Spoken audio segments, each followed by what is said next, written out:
नमस्कार दोस्तों, आप सभी का स्वागत है चार्ट मोजो के यूडी वीडियो में। और कल के सेशन में, इन द सेंस फ्राइडे के सेशन में, हमने देखा कि एक गैप डाउन ओपनिंग मिली है। थर्सडे के यूडी वीडियो में हम एक चीज़ डिस्कस कर रहे थे कि डीएक्सवाई के अंदर जो कंटिन्यूस नेगेटिव रेड क्लोजिंग थी, ठीक है, उसके बाद एक जब ये वापस अपने चैनल पैटर्न के अंदर जा रहा था, ठीक है, उस टाइम इतना ऊपर नहीं था। थर्सडे के क्लोजिंग में हम डिस्कस कर रहे थे जब, बट एक ग्रीन कैंडल बनी हुई थी, तो चांसेस थे कि ये ग्रीन में क्लोज हो जाए और अगले दिन इसका इम्पैक्ट देखने मिले। तो सिमिलरली डाउ पे भी इम्पैक्ट देखने मिला था। ओके, थर्सडे नाइट का ये डाउ का बिहेवियर है। और डाउ के साथ, बाय द वे, ये डॉलर इंडेक्स के साथ ये डाउ पे उस दिन का बिहेवियर था जिस दिन ये रेड कट आया, क्योंकि वहाँ पे नेगेटिव हो रहा था डॉलर इंडेक्स में, और डाउ के ऊपर कंटिन्यूस ग्रीन बन रहा था। अब यहाँ पे कट आया, उसके बाद अब एक, आप अगर डोजी फॉर्मेशन में अगर इसे समझते तो इसे एक ग्रेवस्टोन डोजी कैंडल बोलते हैं, बट ये एक साइडवेज में बनी है। ये डाउ के फ्राइडे सेशन को बनी थी, मतलब यहाँ पे एक हॉल्ट होने का ट्राई हो रहा है, ठीक है, इसको हम कंसिडर करेंगे। साथ ही साथ मैं अगर डॉलर इंडेक्स देखता हूँ, डॉलर इंडेक्स ने पॉजिटिव परफॉर्म किया, बट डाउ के अंदर एक हॉल्ट का सिनेरियो बना। सो यहाँ पे हो सकता है कि थोड़ा ये जो फास्ट बर्स्ट के बाद मोमेंटम बना था, ये अभी थोड़ा साइडवेज या एक दो दिन रुके। ओके, अगर ब्रेंट की बात करें तो ब्रेंट ने काफ़ी एक अच्छा सरप्राइजिंगली मूव दिया, क्योंकि न्यूज़ ऐसे आ रहे थे, इसके बारे में चर्चा करेंगे। मैं अब पहले आपको ये इंडिकेटर इसलिए बता रहा हूँ क्योंकि इन सब का इम्पैक्ट हमें निफ्टी पे ज़रूर देखने मिलता है। तो निफ्टी पे क्या हुआ, थर्सडे के यूडी में डिस्कस कर रहे थे कि आर्ली चार्ट के अंदर एक रेंज बनी है, या तो नीचे का गैप फिल हो सकता है या फिर ऊपर का गैप फिल का एक प्रोसेस हो सकता है। नीचे का गैप फिल हो गया क्योंकि मैक्रो वीक्स थे, ठीक है। मैक्रो के अंदर अगर हम देखें तो खासकर यूएस का मार्केट वीक था, ठीक है, उस वजह से हमने देखा कि यहाँ पे गैप फिल हुआ। और उस दिन एक सरप्राइजिंगली उसी दिन ये गैप डाउन होने का वाला जो गैप था वो भी फिल हो गया। तो काफ़ी इंटरेस्टिंग प्ले बना।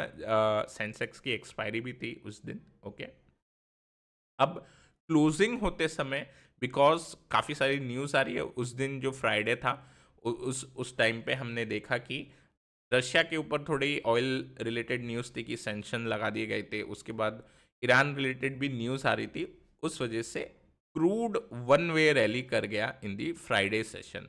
अब इसका इम्पैक्ट देखने मिल सकता है अगर मंडे वाले सेशन में भी क्रूड 92 93 अगर मेरे को दिखाई देगा, तो शायद हमें एक इम्पैक्ट ज़रूर देखने मिल सकता है, क्योंकि क्रूड फिर काफ़ी तेज़ी से ऊपर आना स्टार्ट हो जाएगा। ओके, अब निफ्टी की लेवल की बात करें, करेंटली थोड़ा चॉपीनेस हो सकता है अब निफ्टी में।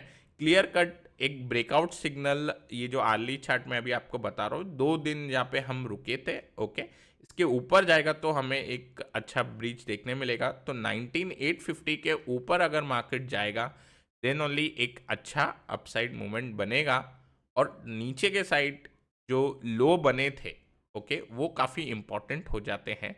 बट अगर कोई एग्रेसिवली ट्रैक करता है या एग्रेसिवली चाहता है कि they can make some position, तो इस टाइम पे हम जो एक बेस बनी थी, ठीक है, ऑन दी फ्राइडे सेशन, उस लेवल को एक इम्पॉर्टेंट कह सकते हैं। ओके, तो आप जैसे कि यहाँ पे देख सकते हैं जो ओपनिंग लेवल निकल के आया था 19675 का, उसे एज अ इम्पॉर्टेंट लेवल हम मान सकते। तो 19675 को एक बार ब्रीच करे तो मेरे हिसाब से 19600 और 19550, ये दो लेवल के हिसाब से इसमें काम किया जा सकता है। ओके, अभी बैंक निफ्टी की बात करें तो बैंक निफ्टी ने काफ़ी एक नेगेटिव रिटर्न दिया है। This is the early chart. Negative in the sense relatively काफ़ी वीक था, ऑल्दो जहाँ पे बैंक निफ्टी ओपन हुआ था वहाँ पे ही क्लोज हो गया, ठीक है। सो इस कारण से अगर हम देखें तो निफ्टी ने पॉजिटिव क्लोजिंग दी, बैंक निफ्टी ने नेगेटिव क्लोजिंग दी, बट ये अपने ब्रॉडनिंग चैनल के अंदर फिर से आ गया। अब मैं आपको डेली चार्ट लेके जाता हूँ। This is the daily chart. Okay, और डेली चार्ट के अंदर अगर मैं यहाँ पे एक बार यस आपको ऐसे दिखाता हूँ, तो एक शूटिंग स्टार कैंडल बनी है, लेकिन ये टॉप पे नहीं बनी, ये ब्रेक डाउन के टाइम बनी है जहाँ पे बैंक निफ्टी फिर से ये ब्रॉडनिंग के अंदर आ गया। तो अगेन मैं यहाँ पे वॉलेटिलिटी एक्सपेक्ट करूँगा। आप देख सकते हो बैंक निफ्टी का बिहेवियर किस तरीके से चल रहा है, ठीक है। काफ़ी ज़्यादा वॉलेटाइल हुआ है बैंक निफ्टी, ओके। सो इसका भी हमें एक असर देखने मिलेगा सेशन में। 150 का लेवल इंपॉर्टेंट है मेरे लिए। अगर ये ब्रीच होता है तो 44 के, और हम इसके बाद सीधा जो एक्सपेक्ट करेंगे लेवल वो निकल के आएगा 43,700, ओके। तो ये दो लेवल को हम ध्यान में रखेंगे ऑन दी लोअर साइड अगर बैंक निफ्टी जाता है। हायर साइड में इंपॉर्टेंट कैंडल का हाई हम काउंट कर सकते हैं बैंक निफ्टी के अंदर, ओके। ऑल्दो दो रेजिस्टेंस हैं यहाँ पे, बट आई थिंक अगर बैंक निफ्टी इतना वीक क्लोज हुआ है तो उस दिन के कैंडल के हाई को भी अगर ब्रीच करेगा तो शॉर्ट्स ट्रैप होने के चांसेस बन जाएंगे यहाँ पे। और 44,600 का लेवल हम मार्क कर सकते हैं एज एन इम्पॉर्टेंट लेवल। इस लेवल के बाद 44,800 और 45K के लेवल देख सकते हैं एक बार। डाउ की जैसे कि हमने पहले ही चर्चा कर ली, ये डाउ और डॉलर इंडेक्स के बीच में जो हम एक इन्वर्स रिलेशनशिप देख पा रहे हैं, उस वजह से DXY ग्रीन में था, ये इसके अंदर सेलिंग प्रेशर आ गया, ओके। बट होल्ड किया, उसे हम पॉजिटिव लेते हुए थोड़ा एक बुलिश बायस के साथ जाएंगे, ठीक है, अगले हफ्ते के जो मंडे वाला सेशन है उसके लिए, ओके। तो पहले काउंटर देख लेते हैं जो हम थर्सडे एक बार डिस्कस कर रहे थे। उसमें से चंबल फर्टिलाइजर एक काउंटर था। Chambal fertiliser weekly time frame पे ब्रीच दिया, इंट्राडे में उतना अच्छा नहीं किया, but weekly positionally this is good, looking good. एक डोजी कैंडल बनी, ओके। और बेसिकली जब लास्ट हाफ एन आवर के अंदर जब मार्केट नीचे गिरा था, half an hour to 1 hour, तो ये भी अपने हायर लेवल से फिर थोड़ा रिट्रेस किया, ओके। और डोजी कैंडल इज ओके, ठीक है, कोई ज़्यादा स्ट्रॉन्ग कैंडल नहीं है, but positionally I will wait in this, okay.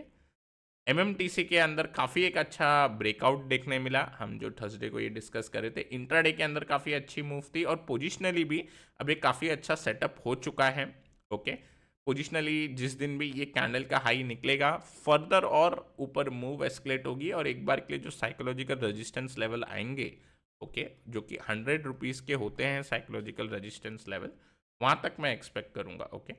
अभी नेक्स्ट काउंटर जो निकल के आता है वो है नेस्ले इंडिया का।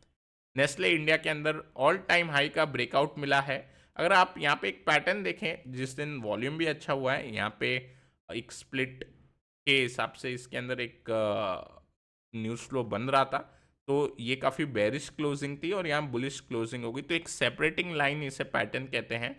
ये बनने के बाद इसका हाई और प्रीवियस स्विंग हाई दोनों ही क्लियर हो गए फ्राइडे के सेशन में। तो आने वाले ट्रेडिंग सेशन के अंदर 23,600 इंपॉर्टेंट हो जाता है। अगर इसके ऊपर निकलता है तो definitely I will expect this to go near about 500 to 1000 point on the higher side, ठीक है। ये हम पकड़ के चल सकते हैं नेस्ले के अंदर। इप्का लैब जो अगला काउंटर आता है, इसके अंदर एक वेज पैटर्न बना है, राइजिंग वेज पैटर्न बना है, और राइजिंग वेज पैटर्न का एक ब्रेकआउट के आसार हमें मिल सकते हैं इस काउंटर के अंदर, ओके। अगर आपको याद हो तो हमने एक ऐसा इस सेम सेक्टर का एक दूसरा काउंटर भी हमने स्टडी किया था, जो लास्ट सेशन में उसके अंदर ट्रिगर लेवल ब्रीच हो गए, इंट्राडे में अच्छा परफॉर्म किया, पोजिशनली भी अब अच्छा प्लेस्ड है वो। तो उसी तरीके से इप्का लैबोरेटरी, अगर हम इसका हाई देखें, ओके, जहाँ पे ये रेजिस्टेंस लेवल आ रहा है, तो 965 का लेवल का आप वेट करें मेरे हिसाब से, और उसके बाद ये पैटर्न अपना ब्रेकआउट दे देगा अपसाइड। राइजिंग वेज के अंदर दो तरीके से वर्क किया जा सकता है, एक होता है ब्रेकडाउन, और एक होता है क्योंकि स्ट्रेंथ इतनी ज़्यादा होती है काउंटर के अंदर, राइजिंग वेज के बाद फिर भी वो ब्रेकआउट देता है, तो शायद हो सकता है इसमें भी हमें एक ब्रेकआउट दिख जाए, ओके। 965 लेवल को मैं एज अ इम्पॉर्टेंट लेवल मान के इसके अंदर वेट करूंगा। और इंट्राडे में डेफिनेटली अभी आपको पता ही है साइकोलॉजिकल रेजिस्टेंस कहाँ आएगा, ये यहाँ पे आप स्केल देख सकते हो, तो इसमें कोई ऐसी बात नहीं है बताने वाली, ओके। और मैं आशा करता हूँ कि आप सभी को ये वीडियो पसंद आया होगा। पसंद आया तो ज़रूर लाइक करें, नए हैं हमारे चैनल पे तो ज़रूर सब्सक्राइब करें। Till then take care, I will meet you in the next video.